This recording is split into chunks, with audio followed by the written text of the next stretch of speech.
Hi guys, সুবারু here. আজ আমি লেয়ার ফুটওয়ার্স, সিলেদার্স আর মির্জা ইন্টারন্যাশনাল যে ফুটওয়ার্স ইন্ডাস্ট্রির যে তিনটে বাকি ছিল সেগুলো আজকে কমপ্লিট করলাম। এদের মধ্যে কেউই কনকল বা পিপিটি একজনের ছিল, বা সেটা লেটেস্ট নয়, বা Q3 নয়, সেটা Q2 এর।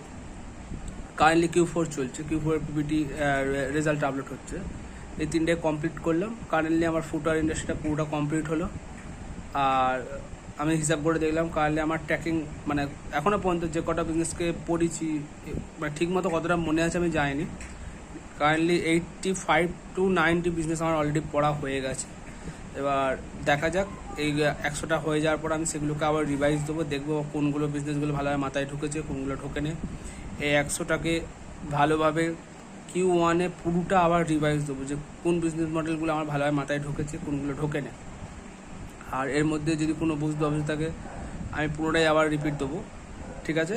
আর আমার যে টার্গেট Q1-এর মধ্যে 100 কোম্পানি স্ট্যাক করতে হবে, সেটা আশা করছি কমপ্লিট হয়ে যাবে খুব শীঘ্রই। আর কারেন্টলি এখন আমি আমার চেকলিস্টটাকে নিয়ে আবার বসবো, চেকলিস্টটাকে আরও ফাইন টিউন করার চেষ্টা করব। আর আজকে আর হবে না। আর আমাদের এখানে প্রচুর নেটওয়ার্ক প্রবলেম আছে, যার জন্য আমি স্ক্রিনার ওপেনও করতে পারছি না। যে ডেটাগুলো আমি খাতায় নোট করলাম, সেগুলো এক্সেলে পুট করব বলে, সেগুলো আমি ওপেনও করতে পারছি না। ওকে, বাই, গুড নাইট।